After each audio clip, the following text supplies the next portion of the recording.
ভজনে রত হয়ে সব কিছু ছেড়ে দিয়ে বনের মধ্যে ঘুরে বেড়াচ্ছেন। বেড়াতে বেড়াতে গণ্ডকী নদীর তীরে তিনি তপস্যা করতে বসেছেন।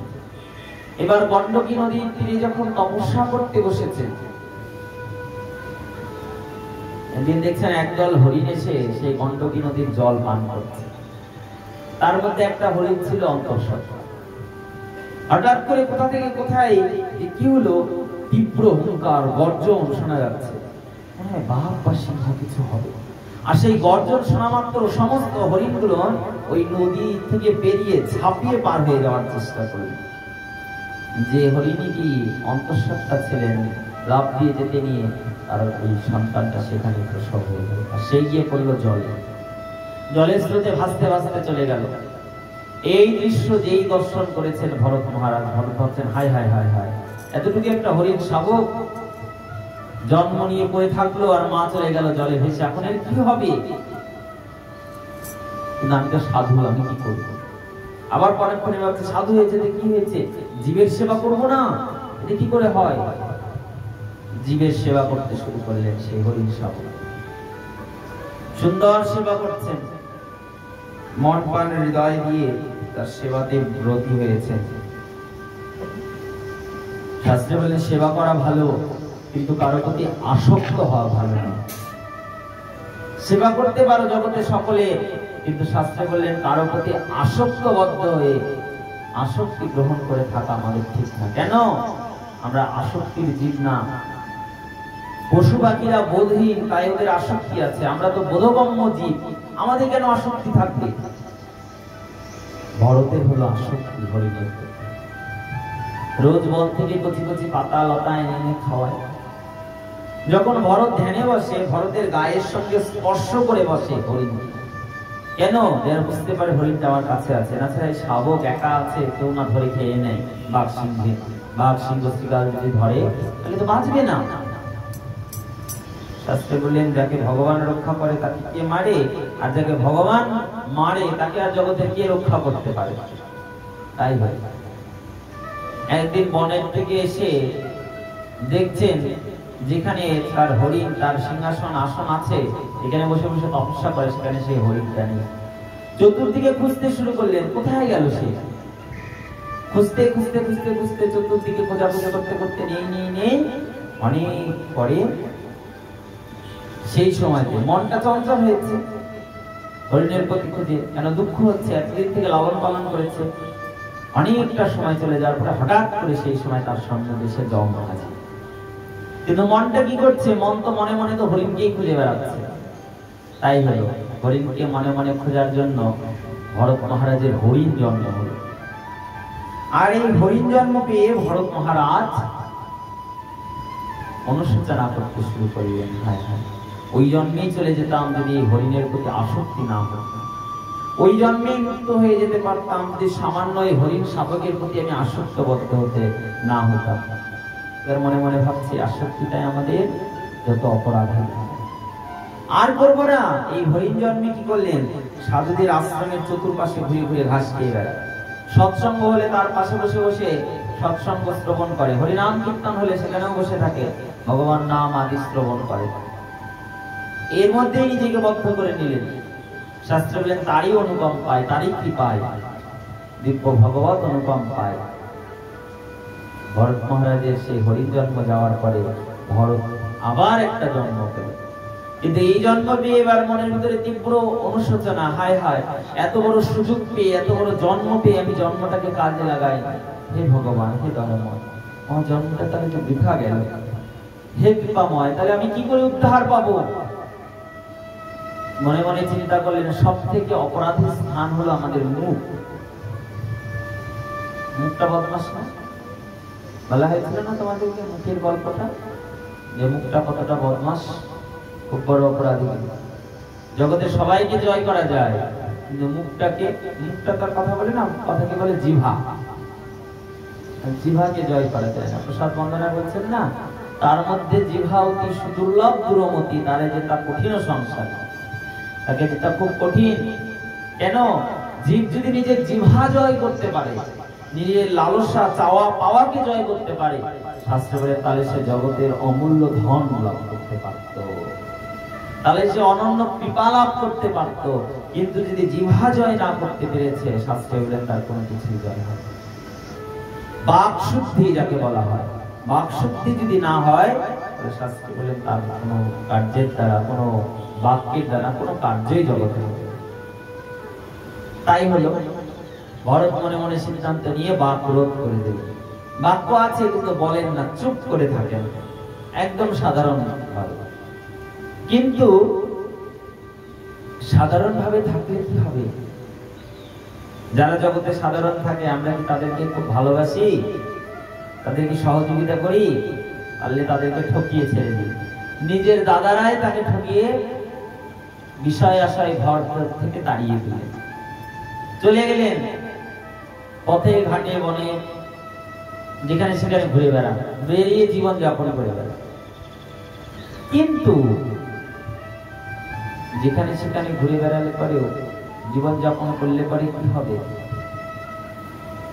ভজনটাকে একটু ঠিক করছেন মনে মনে, অর্থাৎ অন্তর মনে ভগবত স্মরণটা ঠিক রেখেছে। একদিন কি হলো, কিছু কোলভিল জাতির লোকেরা তাকে ধরেছে। কি জন্য? বলি দিবে মায়ের সামনে নিয়ে। রাম নাম জপ করছে, ভগবান নাম জপ করছে। কোলভিল জাতির দস্যুরা এসে বলছেন, কি ব্যাপার, ভগবান নাম জপ করছে বুঝি? হ্যাঁ, ভগবানের সঙ্গে দেখা করবি নাকি? দেখো, যারা ভগবত ভক্ত হয় তাদেরকে যদি বলা হয় ভগবানের সঙ্গে দেখা করবে নাকি, সে কখনো না বলতে পারে? হ্যাঁ অবশ্যই। বলে চলো তোমাকে ভগবানের সঙ্গে দেখা করাবো। বলে ধরে নিয়ে চলে গেল। নিয়ে গিয়ে সুন্দর করে স্নান করাচ্ছে, কপালে সিঁদুরের টিকা লাগিয়ে দিয়েছে, গলায় লাল কাপড় বেঁধে দিচ্ছেন। বলছে, কি ব্যাপারে ভাই, এভাবে কেন সাজাচ্ছে? সামনে দেখছেন মা ভদ্রকালী দাঁড়িয়ে আছেন, নিচে একটা বড় খর্গ রামদা, অর্থাৎ তাকে বলি দেবে। বুঝে গেলেন এ তো ভগবানের কাছে দেখা করাতে নয়, সাক্ষাৎ ভগবানের কাছে পাঠানোর জন্যই মনে হয় নিয়ে এসেছে, অর্থাৎ আর রক্ষা নেই, হয়তো ভগবানের কাছে আমাকে বলি দিয়ে দেবে। ভরত মনে মনে চিন্তা করে দেবেন, প্রভু যদি মরতেই হয়, যদি প্রাণ যাওয়ারই থাকে, হে দয়াময়, এই দস্যুদের হাতে প্রাণ ত্যাগ করবো না। মা ভদ্রকালীর কাছে প্রার্থনা করলেন, মা যদি আজকে তোর সামনে আমাকে প্রাণ হারাতে হয়, তাহলে এই দস্যুদের হাতে প্রাণ হারাবো না, আমি নিজেই আমার প্রাণকে তোর চরণে সমর্পণ করছি, তুই যা করবি করিস মা। তাই হলো নিজের অন্তরমন প্রাণকে মা ভদ্রকালীর চরণে শরণাপন্ন করে দিলেন। খর্গ নিয়ে অসুরেরা এসেছেন, কেবল তাকে মারতে উদ্যত হয়ে, মাথা হারিয়েছে, এই সময় মেরে দে। সঙ্গে সঙ্গে মা ভদ্রকালী সেই বিগ্রহ ফেটে সেখানেই প্রকট হয়ে গেল, হয়ে খর্গ নিয়ে সেই কোলভিল জাতিদেরকে ধরে ধরে মারতে শুরু করলেন।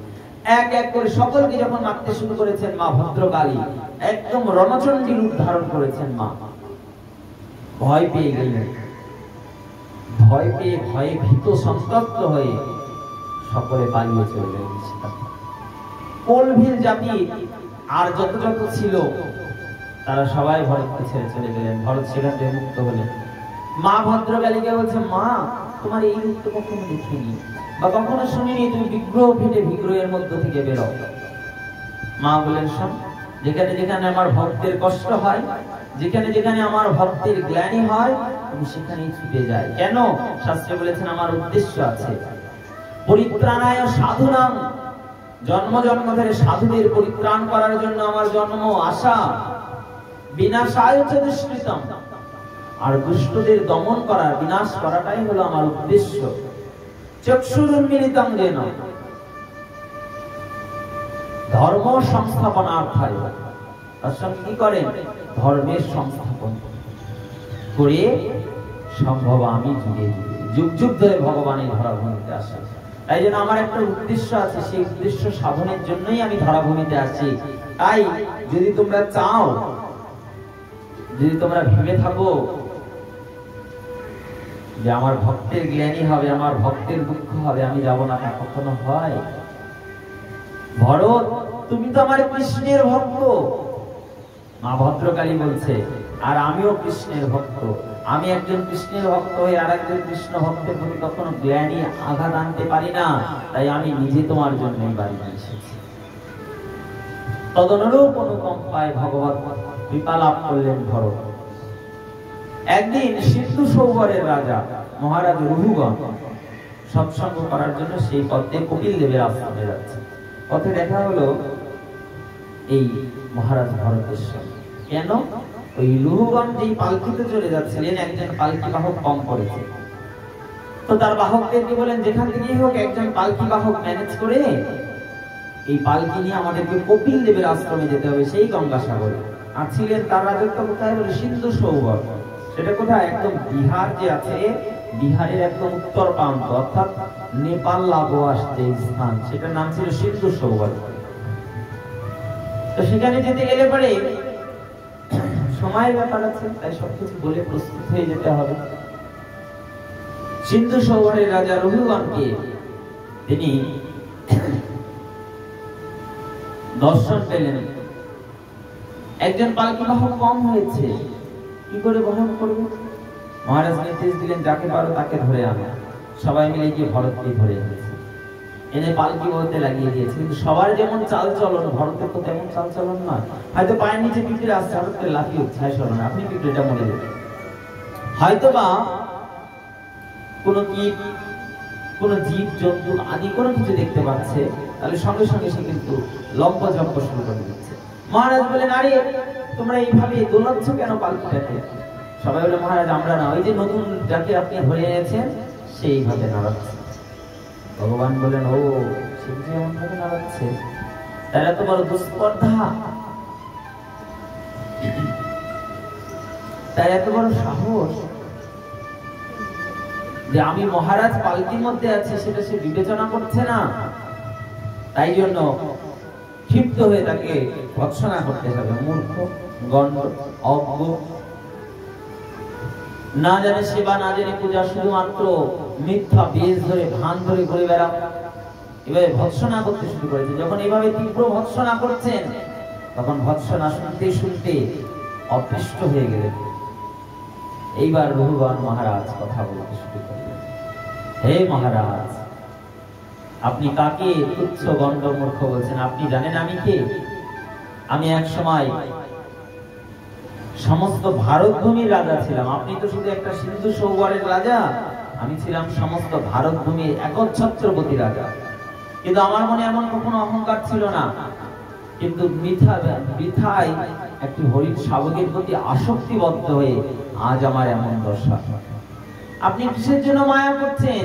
এই জগতে কারো মায়া বেশি দিন টিকে না, খুব শীঘ্রই সমস্ত মায়া আমাদেরকে ছেড়ে বিদায় নিয়ে চলে যাবে। সেই জন্য কোনো মায়া বিষয় আশয়ে বদ্ধ না হয়ে নিত্য মুক্ত থাকাই জীবের একমাত্র কর্তব্য। আপনি দুঃখ করবেন না। আপনি হতে পারেন এক স্থানের রাজা, আমি তার পূর্ব থেকে সমস্ত স্থান অধিকার করেছি। আমি সমস্ত ভারতের ছত্রপতি রাজা। শুধুমাত্র কৃষ্ণ ভক্তি পাওয়ার জন্য, কৃষ্ণ প্রেম পাওয়ার জন্য আজ ঘুরে বেড়াচ্ছে ঘর ঘর। কত কৃপা দেখো কৃষ্ণ ভক্তির। আর আপনি যে রাজ ঐশ্বর্য রাজবেশ ধারণ করে নিজেকে রাজা ভেবে মালিক ভাবছেন, শাস্ত্রে এটাও কিন্তু চিরস্থায়ী নয়, এটাও ক্ষণিকের জন্য। আজকে রাজা, কাল সে ভিখিরি। ভগবান রাজাকে ভিখিরি করতে আর ভিখিরিকে রাজা করতে কোনো সময় নেন না, যে কোনো সময় যাকে তাকে করে দিতে পারে। কিন্তু শাস্ত্রে কি বললেন? ওই ধন তো ধন নয়, ওই সম্পদ তো সম্পদ নয়। শাস্ত্রে বলেন যদি ধন চিন্তা হয়, তাহলে আমাকে মহাপ্রভুর ভাবধারায় কলিযুগ পাবন অবতার শ্রী চৈতন্য মহাপ্রভুর শরণাগতি রাখতে হবে, যার অনুকম্পায় জগতে ভাগবত প্রকাশ হয়েছে। সিন্ধু সৌবরের রাজাকে বলছেন, আপনি বৃথা সংসারে মহাশক্তিতে বদ্ধ হয়ে আছেন। এই সংসারের প্রকৃত অস্তিত্ব কি জানেন? এই জগৎটা একটা ভ্রম, মোহ। কেমন? বলে মরীচিকার মতো। মরীচিকা দূর থেকে দেখলে পরে কেমন মনে হয়? যে স্থানে মনে হয় জল আছে, কিন্তু যত এগিয়ে যাবে জল কি সেখানে থাকে? বলেন না, এটা হলো মনের একটা ভ্রম মাত্র। শাস্ত্রে বলেন তদনুরূপ আমাদের এমনই মনোভাব, মনোবৃত্তি যে এটা সম্পূর্ণটাই হয়ে আছে একটা ভ্রম মাত্র। জল দেখে আমরা এগিয়ে যাই, হয়তো জল পাবো। সংসারেও যেমন আমরা এগিয়ে যাই কিসের জন্য? সুখ পাবো। সেবা পাবো, ভালোবাসা পাবো, এই আশায় আমরা এগিয়ে যাই, কিন্তু শাস্ত্রে বলেন আমাদের সুখ, সেবা, ভালোবাসা কিছুই পাওয়া হয় না। তাহলে আমাদের জন্মের মূল্যটা কি থাকলো? এই জন্ম দূর থেকে দেখলে পরে পাওয়া যায়, কিন্তু কই, তাহাও তো কৃপা নাই। তাই জন্য আজকে মহারাজ ভগবানকে বলছেন, মহারাজ এই জগতে কার আশা রাখবেন? সকলে মায়ার দাস, সকলে অনিত্য, নিত্যের বেশ ধারণ করে মায়ার জাল বিছিয়ে সবাই বসে রয়েছে নিজের মায়ায় জড়ানোর জন্য। কিন্তু জেনে রাখবেন মহারাজ, এই মায়ায় যারা পড়েছে তারা আর ভগবত চরণ প্রাপ্ত হতে পারে না, তারা আর মুক্ত হতে পারে না। তাই জন্য মুক্ত জীবেরাই পারে একমাত্র গোবিন্দ ভজন করতে। ভবাটবীর উপাখ্যান শ্রবণ করালেন, উপাখ্যান শুনে মহারাজ ভরতের মন সন্তুষ্ট হলেন। ভরত বললেন, তাহলে আমার কি কর্তব্য? বললেন, আপনি স্বরাজ্য ত্যাগ করে দিয়ে আপনিও সন্ন্যাসে যান। কেন? শাস্ত্রে বলেছেন সারা জীবন আমাদেরকে ভোগ করলে হবে না। মনুষ্য জীবনের 4টি পর্ব বর্ণনা করেছে। সবার আগে আসে ব্রহ্মচর্য, তারপরে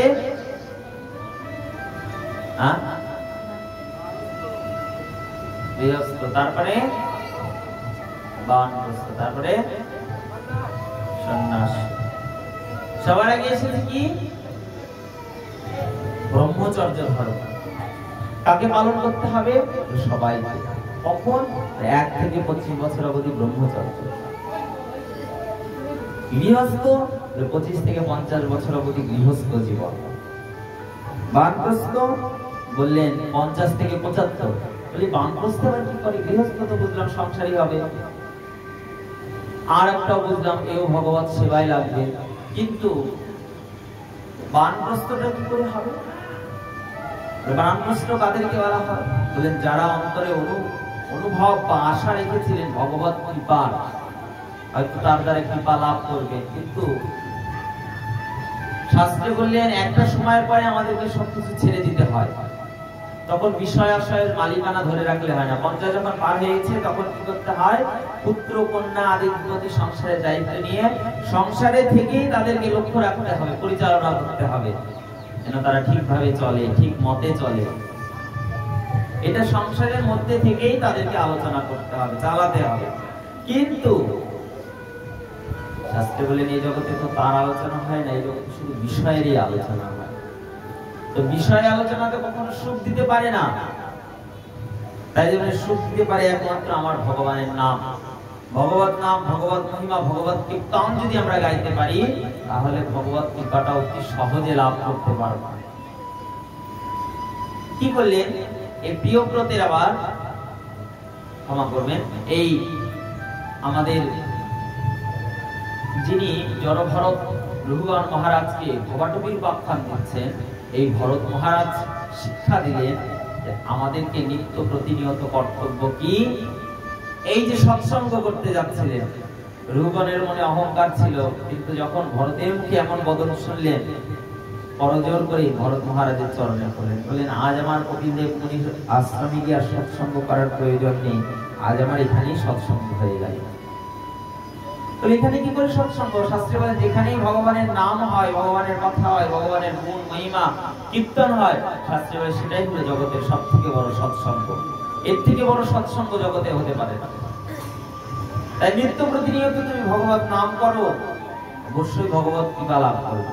রাজা রঘুগণকে মুক্ত করলেন। ত্রিবিধ কর্মের বর্ণনা করলেন। জগতের যে 3 ধরনের কর্ম করে, মিশ্রিত কর্ম, শুভ কর্ম, অশুভ কর্ম। কেউ শুভ কাজ করে, আবার কেউ অশুভ কাজ করে, আবার কেউ কেউ আছে যারা মিশ্রিত কাজ করে, অর্থাৎ শুভও করে আবার অশুভও করে। কারো মেরে দিলাম 10 লক্ষ টাকা, মেরে দিয়ে তার মধ্যে থেকে 1 লক্ষ টাকা দান করে দিলাম, তাহলে কি হলো? পূর্ণ হলো? না, তুমি মেরে দিলে 10 লক্ষ, আর এখানে এইটুকু পূর্ণ করে টরে কি সেই কৃপা কি লাভ করা যাবে? শাস্ত্রে তদানুরূপ হবে।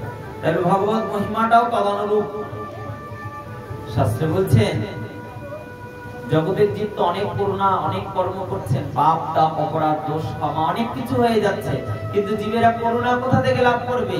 শাস্ত্রে বলেন ভগবত করুণা বা ভগবত অনুকম্পা একমাত্র দান করতে পারেন কে? কলিযুগের শাশ্বত শ্রীমদ্ ভাগবত মহাপুরাণ। তাই নিত্য তার আস্বাদন করতে হবে, শ্রবণ করতে হবে। রঘুগণ চরণে পড়ে তার কাছে ক্ষমা চাইলেন, চলে গেলেন।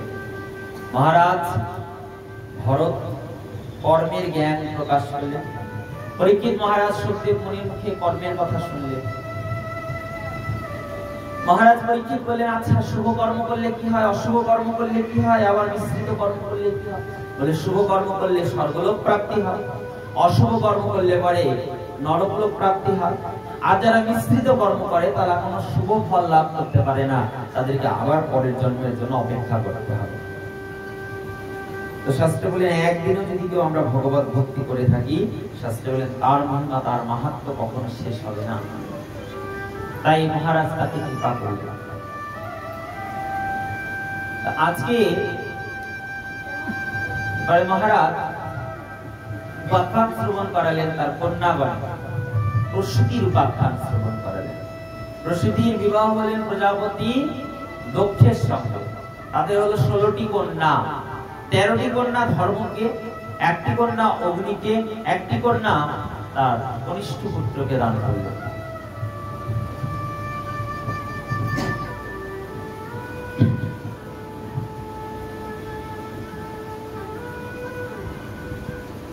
কনিষ্ঠতম কন্যা সতীর সঙ্গে বিবাহ হলো মহাদেবের, কিন্তু দক্ষ প্রজাপতি কিছুতেই মহাদেবকে মানতে পারে না। একদিন দেবতার দেবসভায় সমস্ত ঋষি মুনিরা বসে আছেন, সেই দেবসভায় গিয়ে প্রবেশ করলেন দক্ষ, প্রজাপতি দক্ষ। সবাই উঠে দাঁড়ালেন প্রজাপতি দক্ষকে দেখে, কিন্তু মহাদেব দাঁড়ায়নি। কেন? মহাদেব তো আদি পিতা,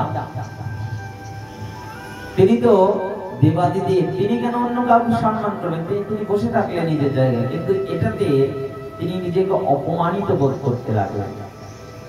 আর অপমানিত বোধ করতে লাগার কারণে, অপমানিত বোধ হওয়ার কারণে শাস্ত্র বলছেন দক্ষ মহারাজ ক্ষিপ্ত হয়ে ভৎসনা শুরু করলেন, মানবেন না তারা। তাই একটি যজ্ঞের আয়োজন করলেন। যজ্ঞে সবাইকে নিমন্ত্রণ দিয়েছে, কিন্তু একমাত্র নিমন্ত্রণ করেনি সতী আর মহাদেবের প্রতি। দেবতারাও খুব কুটিল স্বভাবে। দেবলোক ছেড়ে যখন তারা আসছে, সবাই কৈলাস হয়ে সবাই জিজ্ঞাসা করছে মহাদেবের কাছে, মহাদেব তুমি যাবে না কেন?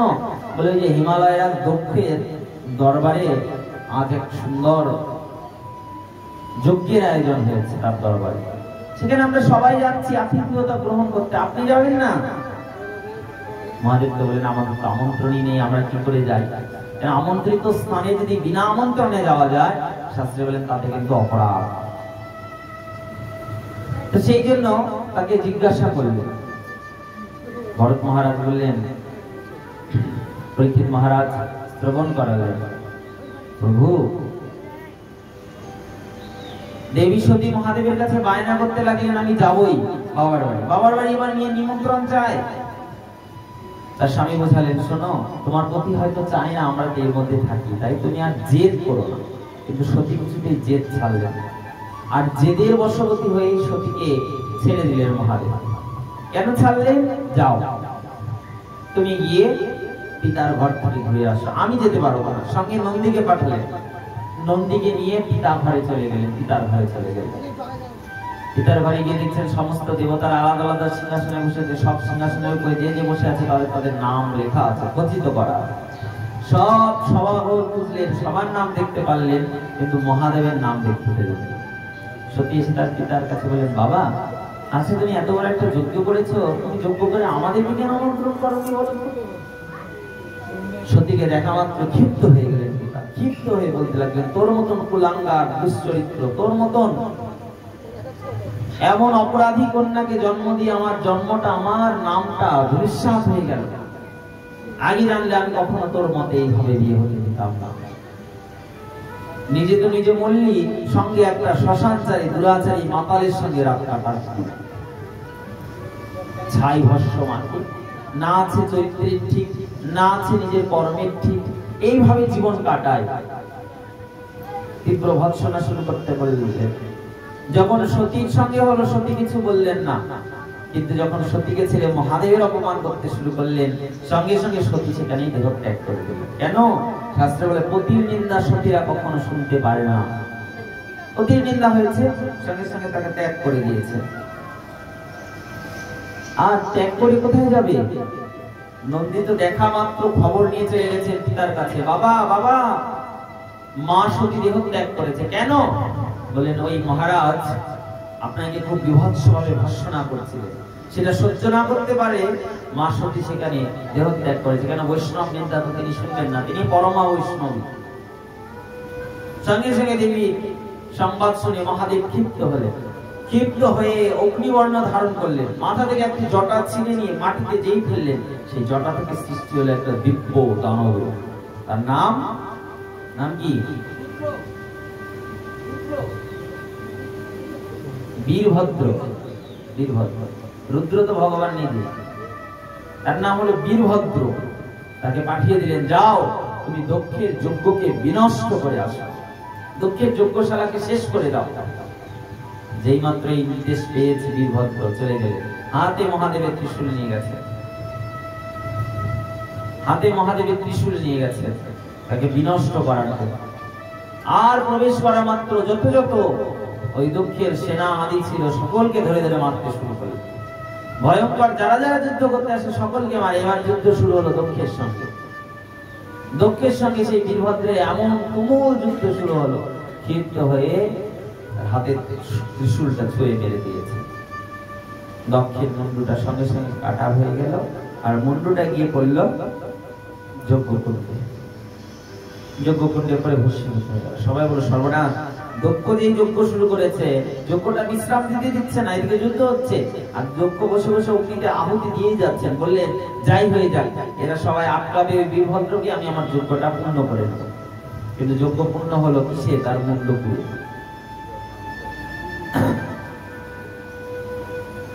যেই মাত্র পড়েছে সমস্ত দেবতারা পর্যন্ত চিন্তিত হয়েছে, সর্বনাশ, যদি প্রজাপতি দক্ষ মারা যায় তাহলে জগৎকে কে রক্ষা করবে, কে বাঁচাবে? এমন থেকে বাঁচানো রক্ষা করার মতন কেউ নেই। এই কথা বলে চিন্তিত হয়ে গেলেন তারা। আর চিন্তিত হয়েই তখন সবাই মিলে শিবের শরণাগত হলেন। শিব বলেন, যেটা হয়ে গেছে সেটা তো হয়ে গেছে, আর তো ফেরত দেওয়া সম্ভব নয়। আর এই প্রজাপতি ব্রহ্মাকে তো ওই দক্ষকে তো ওই যজ্ঞে বসতে হবে। কেন? যজ্ঞ তো পূর্ণ হয়নি এখনো, কিন্তু বসবে কি করে? মাথায় তো নেই, মাথার ব্যবস্থা করো।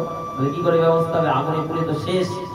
বলে, কোন উপায়? বলে, একটা উপায় আছে, যজ্ঞে ছাপ বলি হয়েছে, ছাপ মুন্ডগুলো আছে, সেগুলো লাগিয়ে দেওয়া যেতে পারে। বলে, যা হয় তাই হোক, তবু প্রাণ তো পাক। ছাপ মুন্ড দান করে তাকে প্রাণ সঞ্চার করা হলো। এতক্ষণ দক্ষের তো গলাটা ভালোই ছিল, এখন ম্যা ম্যা করতে শুরু করলো। শাস্ত্র সিদ্ধান্ত দিলেন, যদি কেউ বৈষ্ণব নিন্দন করে, বৈষ্ণব করা, বৈষ্ণবের দোষ ধরা, বৈষ্ণবের নিন্দা করা, বৈষ্ণবকে উপহাস করা, শাস্ত্রে বলেন এইরূপ যদি কোনো কার্য কেউ কখনো করেও ফেলে, কিভাবে? কায় মন বাক্যে, মনে মনেও যদি বলে, তাতেও পাপ হয়ে যায়। এত বড় সমস্যায় ধরাভূমিতে আছে। আজকে দক্ষের কথা শুনে, প্রজাপতি ব্রহ্মার কথা শুনে, দক্ষ মহারাজের কথা শুনে সমস্ত কার্য শেষে সুসম্পন্ন করা হলো আলাদা করে। কেন? দক্ষের তো যজ্ঞ ভণ্ড হয়েছে, যজ্ঞ পূর্ণ করতে হবে, তাই মস্তকে ছাগ মন্ড দান করে সেই যজ্ঞটাকে পূর্ণ করা হলো। শাস্ত্রে বলেন, তেমনই ভগবান যখন যখন আবির্ভূত হয়ে তার মহিমা প্রকাশ করেছেন, তখন তখনই ভগবানের এই মহিমা মাহাত্ম্য জগতে অনন্য রূপে চর্চিত হতে আছে। আগামীকাল আমাদের শ্রবণী একটি লীলা আছে, সেই লীলাটা আমরা আজকে শ্রবণ করব। কি লীলা? আজকে কি দিন? আজকে কোন একাদশী? সফলা।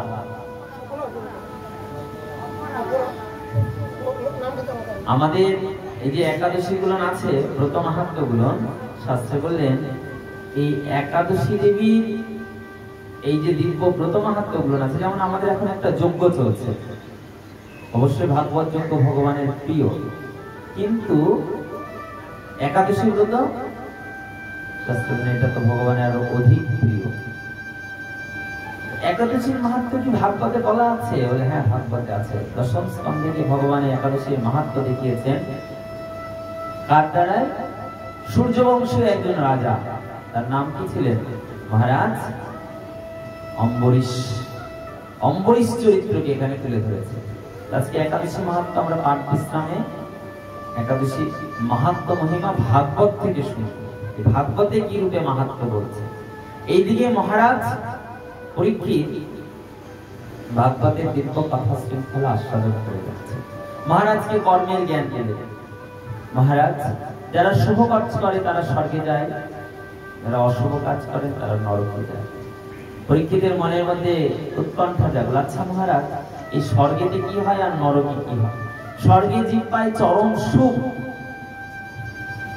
সেখানে খাওয়া লাগবে না, ঘুমানো লাগবে না, কোনো কর্ম করতে লাগবে না, উদর সবসময় পরিপূর্ণ থাকবে, অর্থাৎ উদরের জ্বালা উদরের ক্ষুধা কখনো থাকবে না। বেশ সুখে সেখানে ভগবত ধাম মেনে ভগবানের দর্শন করা, ভগবানের সেবা পূজা করা আদিতে তারা রত হতে পারে। আর নরকে, নরকের কথা বলো না, নরক তো বিভৎস যন্ত্রণাদায়ক স্থান। শাস্ত্রে যে নরকের মাহাত্ম্য বলেছে, মহারাজ আপনি যদি নরক কথা শোনাতেন। বলে শাস্ত্রে 28 প্রকার, মুখ্য 21 প্রকারের, আর আরো গৌণ 7 প্রকারের নরক, সর্বমোট 28 প্রকারের নরকের কথা এই শাস্ত্রে বর্ণনা।